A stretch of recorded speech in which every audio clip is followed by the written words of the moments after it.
With Halloween right around the corner, now's a good time to talk about an Aliens vs. Predator game. There have been a few of these over the years, but I think most people know the FPS games now. And they should. They're overall pretty great, and yeah, there were some mistakes here and there, but there was a lot of fun to be had and the multiplayer was excellent, even if some barely had maps when they launched. Still, this may come as a surprise if you only know the IP outside of the games. What do I mean? Let me show you. You have the original Aliens vs. Predator. It's a fun concept inspired off an Easter egg in Predator 2. But then we have Aliens vs. Green Lantern, Superman vs. Predator, Batman vs. Giant Crocodile Alien, Aliens vs. Superman, Predator vs. Batman, Superman and Batman vs. Aliens and Predator, Aliens vs. Predator vs. Judge Dredd, Aliens vs. Darkness, one where Predator was something like that, Stars War, Justice League or something, Predator vs. the Midnight Society, and of course, the most important of all, Alien vs. Predator vs. Brown vs. Board of Education. It's a thrash metal track.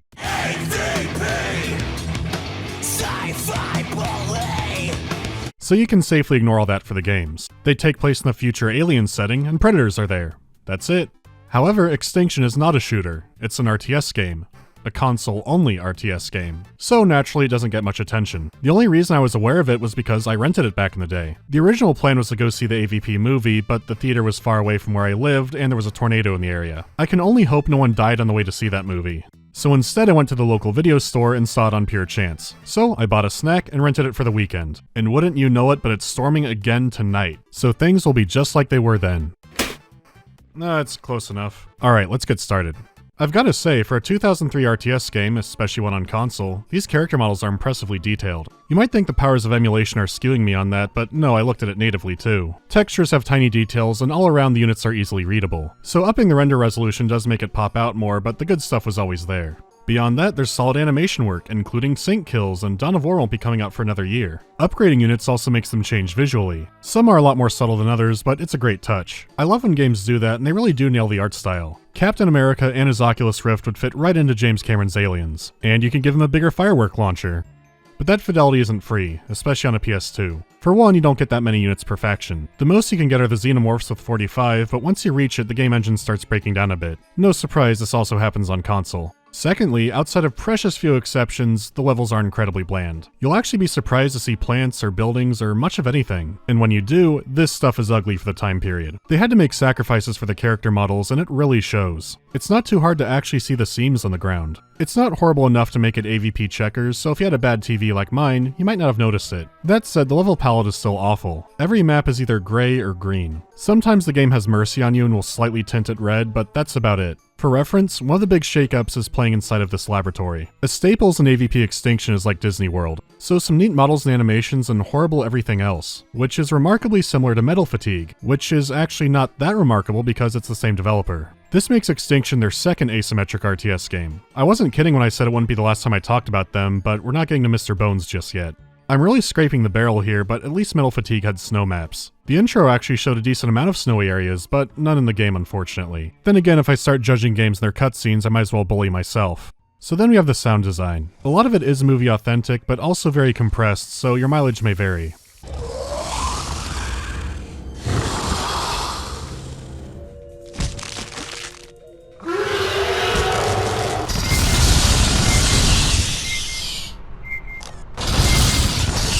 The thing is, the PC shooters did this too, but the sound effects are much cleaner. And weirdly enough, they share a lot of sounds between them, but for very different purposes. Some are pretty easy to place.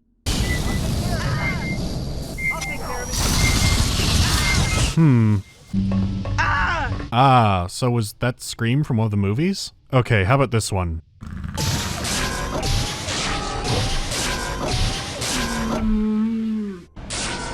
There's tons of weird examples like this. I'll stop before I get sick. As far as voice acting goes, the mission narration is very clean and well done, but the rest of it is the most, well, you can tell they grabbed whoever was in the office to do some lines. I've spotted a predator! There's barely any voice acting at all, so I do find it kinda charming. Oh my god! What's not charming is how the audio is mixed. When battles get big, it's an assault on your ears too, because it does seem fine at first, and then...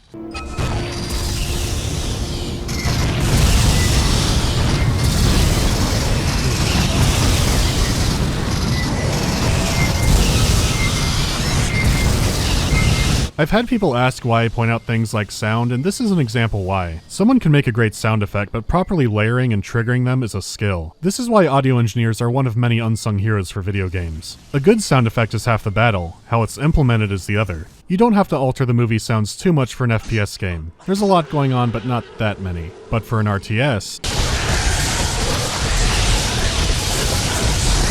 this is noise. Terrible, terrible noise.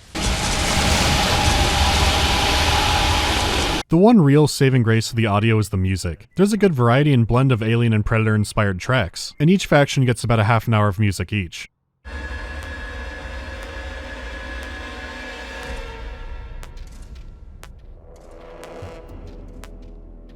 Copy that.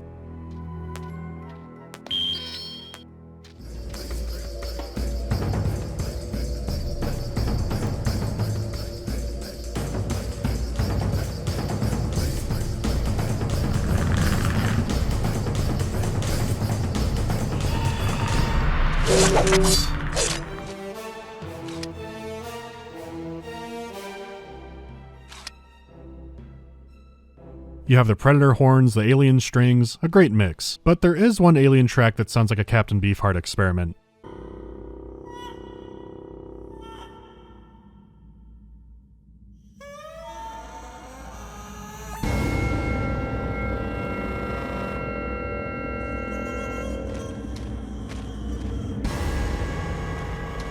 It's like a seagull being murdered in a haunted house. My brain is screaming that my eyes should be seeing a claymation adventure game and not this. Still, even with the music being good, I can barely stand how this game sounds. It's just clawing my ears out in the same way Fire Warrior did. I've already failed to recapture my youth by emulating the game, so I guess I'll add another treat.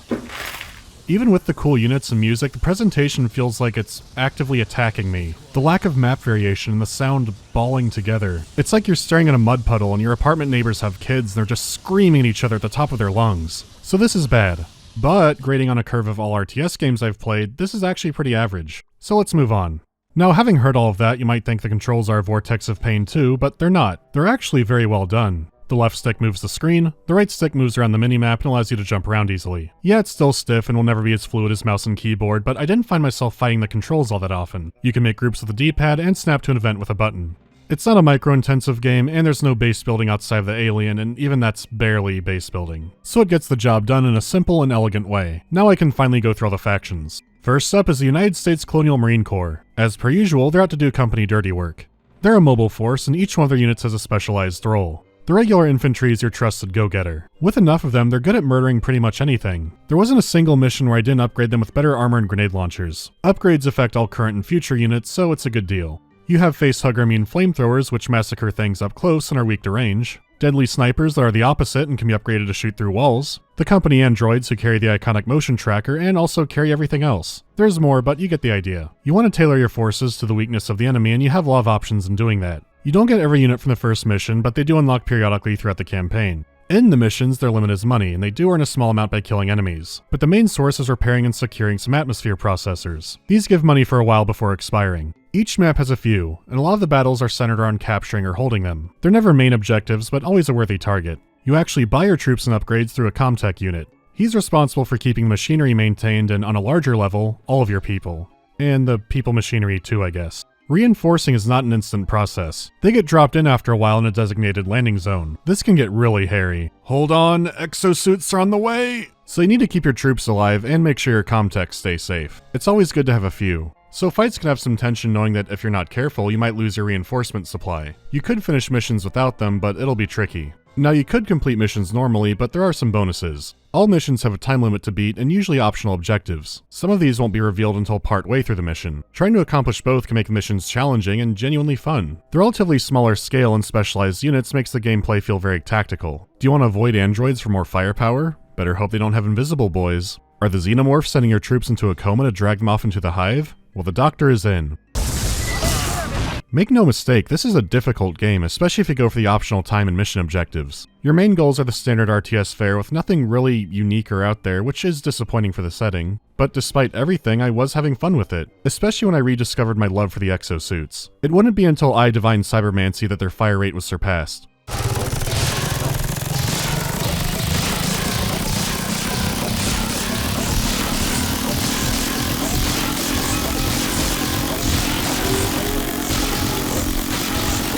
Oh, I'm sorry about that. I meant the upgrade.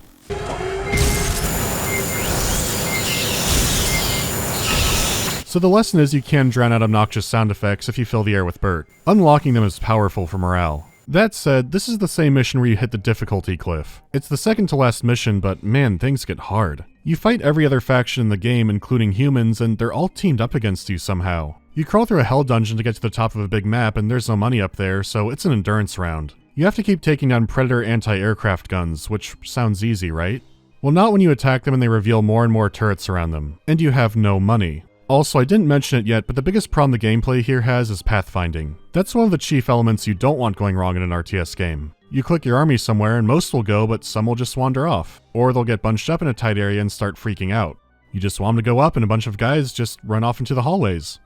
Where are they going? Do they know how dangerous it is out there alone? So the more complex the map, the more likely this happens. Doing this in the time limit and with the bonus objective is absolute hell. But if I don't do that, then I don't get the special mission medal. What am I supposed to do, just not get it? So after several tries, I finally do it. 3 minutes to spare. You may be wondering why I'm not talking about the story. Well, it's told in these screens before the missions, and that's it. There are precious few in-game reveals and nothing really noteworthy. I do like this artwork though. So, spoiler warning, here's the ending for the Marine campaign.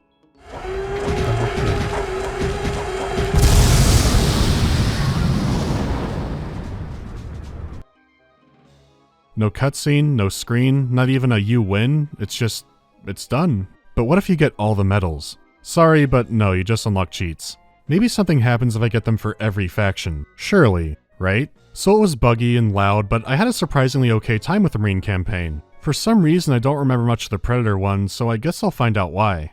We start off next to lava water straight from Oblivion. I'm not sure what it means yet.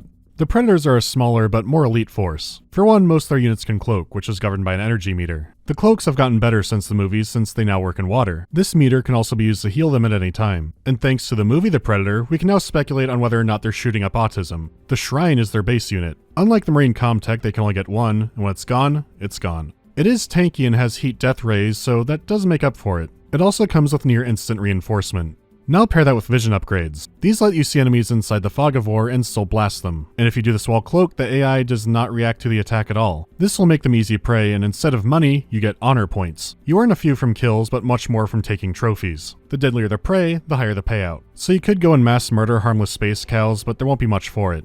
It's all simple and the roster looks powerful. The first mission is a breeze, so time for the second. Kill 5 units and take their trophies. Easy enough. What the fuck?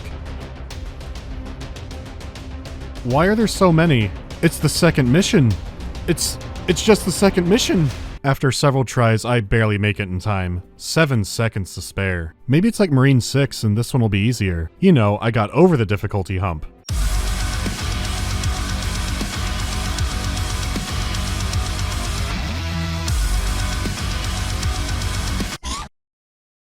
I'm supposed to hunt animals in this mission. What's happening? The challenge spike is huge for so soon, and I'm only playing on medium. I even knocked it down to easy to check and the swarms still came. What's worse is like the Marine campaign, you fight human and predator enemies, but they don't fight each other. Actually, it sure looks like they're working together to screw me over. There's no story reason for this. I've played missions where the enemies do fight each other. So why do these ones have teamwork and absurd numbers of enemies? The mission right after this is a fairly easy sneaking mission, and after that you unlock military predators, which are absurdly powerful. In a way, the predator in the movie was just a redneck shooting some deer. So what do these guys bring? Apparently artillery range auto-targeting cluster missiles, also the sweeping heat beams of death. These are all upgradable too, so after this point the campaign is kind of a joke.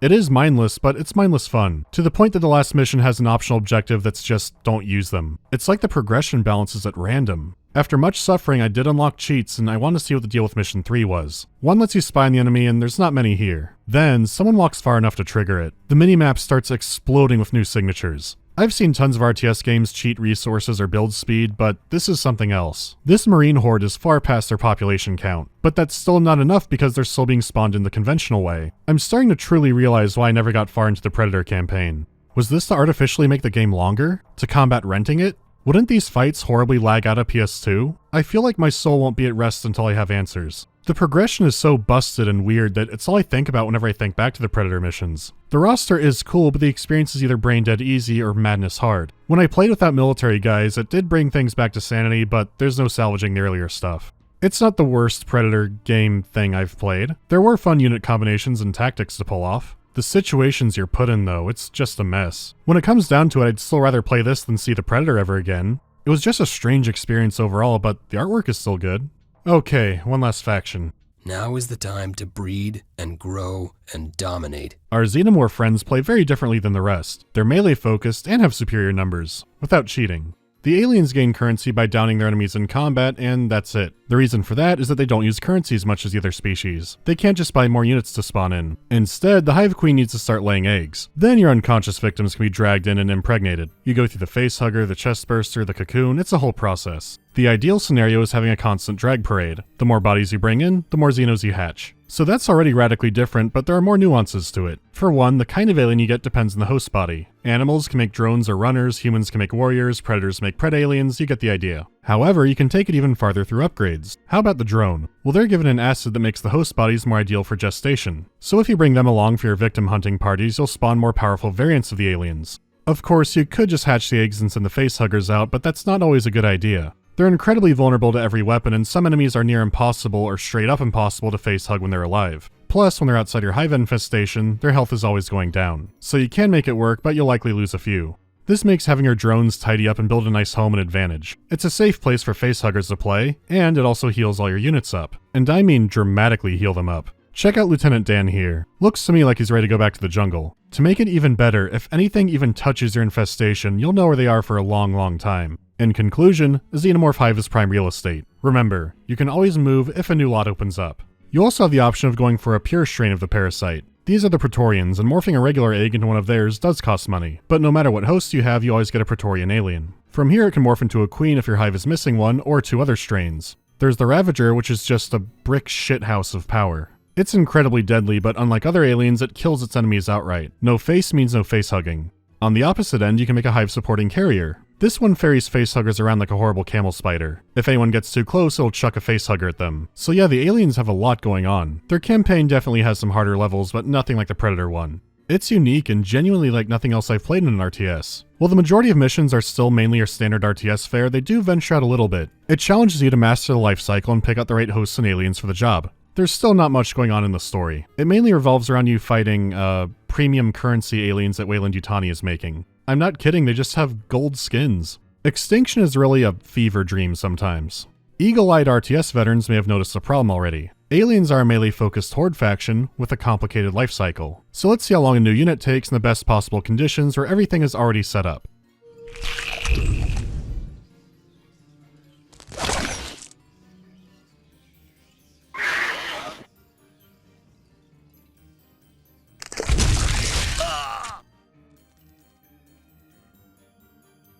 Still cooking.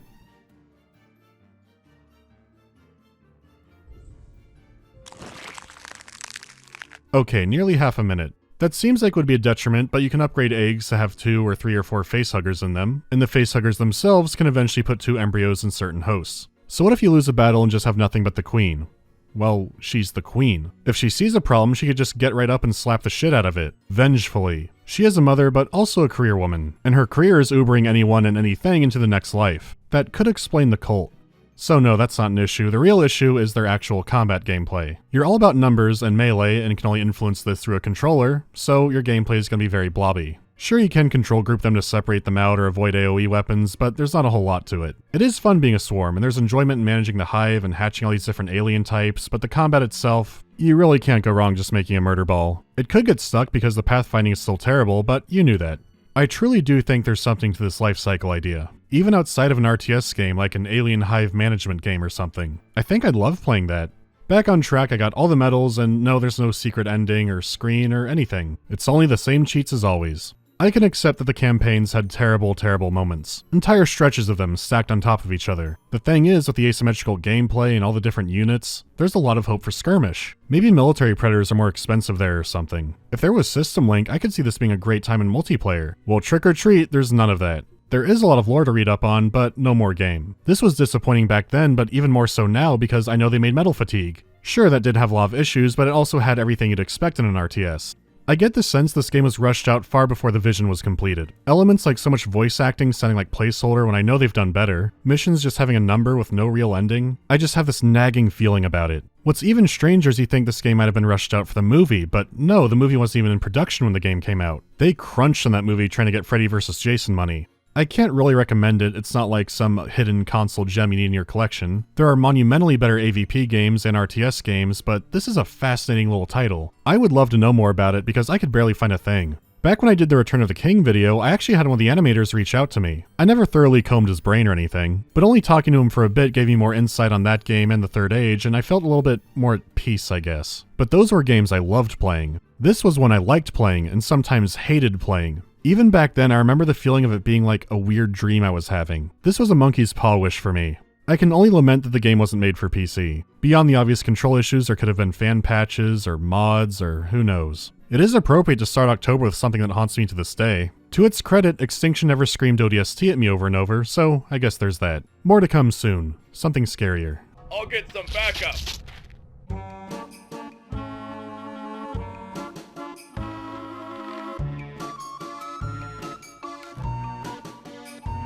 It might not have been the AVP game people expected, but maybe some deserved it. I don't know what all you get up to. Do RTS games have a place on console, and which one do I think has the best controls? They do have a place there, some sell well. The controls in Extinction are solid, but I'd have to say Pikmin, but if we meant like a traditional RTS game, probably Halo Wars. Do you have media you come back to every Halloween? For games, Dead Space, but for movies and TV, I have too many. Might need to make a list somewhere. What are my expectations for Vampire Masquerade Bloodlines 2? I was uncertain at the announcement, but with all the recent news, now they're pretty low. I'll be glad if it turns out really good though. What are your expectations for Warhammer The Old World? If they put things back, it'll be fine. If they do a prequel, that could be a disaster. Pulse rifle or smart gun? I do think the pulse rifle's cooler, but if I was in the situation, I'd want a smart gun. It basically auto-aims for me, and in reality, I'd probably kill myself with a grenade launcher. Shrapnel is a fast little friend, and you never know when he's visiting. Okay, more October stuff soon.